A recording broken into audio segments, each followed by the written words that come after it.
Hey guys, welcome back to This Girl Rants. Today we're going to be talking about Nation by Terry Pratchett. Again, spoilers. If you want the spoiler-free version of this review, you can check out my blog. It's called This Girl Writes. It will be linked in the description below. That being said, let's just jump into Nation by Terry Pratchett. So, I'm a little embarrassed because I've been a longtime fantasy lover and I've known for years that Terry Pratchett is one of, people love his work. He's well known and he's one of those go-to people when it comes to fantasy. And this is the first book of his that I have read. Granted, I've read Good Omens, but because that's both done by Terry Pratchett and Neil Gaiman, I don't count it as a Terry Pratchett book, because writing a book with someone else can really change your style and your tone.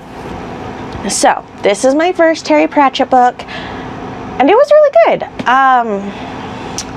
It may just be because I've heard so many people hype up Terry Pratchett that it wasn't as phenomenal as I thought it would be. It also might be because of the fact that this is one of his standalone books and not part of his Discworld, which is definitely a series I want to read and we'll get into.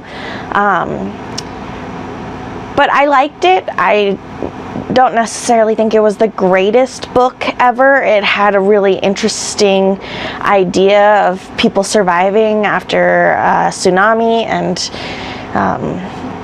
it's set in a parallel world to ours where it's really similar, but there's some differences. And so there's this British girl who gets stranded on this island, and this island is the home of a boy named Maui, and the British girl's name is Daphne, and they end up having to essentially find a way to survive together on this island that he grew up on, and is dealing with the fact that now his entire people are gone and she is in an entirely new environment where she doesn't understand the language or anything like that. So it's a really interesting dynamic, and then throughout the book more people show up at the island, and so they're basically building a society, which is really cool. Don't get me wrong, I don't dislike it. I did like it. It didn't necessarily have those wow, grab you moments that I enjoy from some authors that I really love. It was mostly average paced, if that makes sense. It never felt like it picked up or slowed down in the pacing of the book.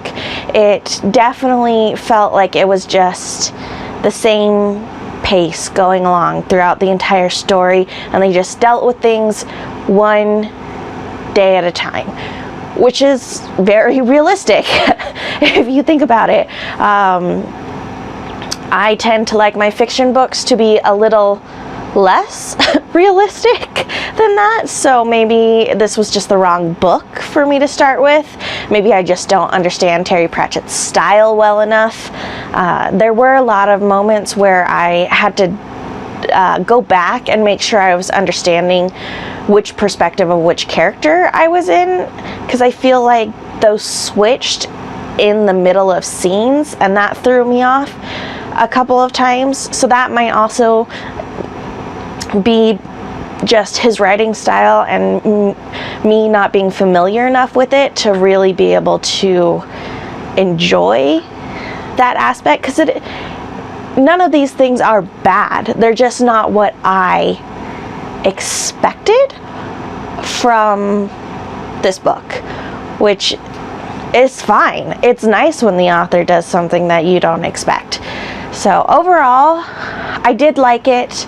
I like the fact that both Mau, M-A-U, and I keep wanting to call him Maui because of Moana, but I know that's wrong. And Daphne, they're both great characters. They learn to grow together. They start off being afraid of each other, and then they have this sweet little they're obviously into each other, but they both realize that it's never going to work because Daphne needs to go back to her people and he needs to lead his people, and it's a whole thing. that is a thing, but it's not a thing in the book, if that makes sense. It's nice how little it's touched on, if that makes sense. I'm not sure if that makes sense, but it's just nice. Also, another thing that I really liked is the fact that this book definitely played between the lines of realistic and fantasy. There's instances where the gods are talking to Daphne and to Mayu. Mayu, yeah, sure, why not? I don't know how to pronounce names. Where they're like hearing them in their head, but then the very next scene will be that it led them to something that to Mayu proves that the gods don't exist. So it's like this whole... Terry Pratchett never actually comes out and says, yes, there's magic, or no, there's magic in this world. Which is cool. It adds a little bit of mystery, it adds a little bit of the reader being able to decide what they want. I especially like that the very end, it indicates that this book is essentially a story being told to the descendants of the people on the nation island, which is what I'm gonna stick with Mayu. Mayu calls the island that they're at is the nation, and so it kind of explains why there's some fluidity in the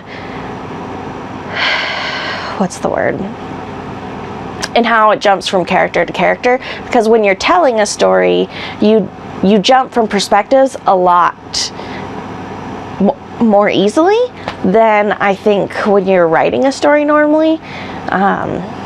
But that, again, is just my perspective from the things that I've read and from what I've written, and I am in no way, shape, or form like a master expert writer. I just read a lot and I want to write. I mean, I write, obviously I do write, hence the blog, but I haven't written nearly as much as like Terry Pratchett or Brandon Sanderson or, you know, any of the other hundreds of thousands of authors out there. But yeah, my opinion is, if you want to read Terry Pratchett, not a bad one to start with.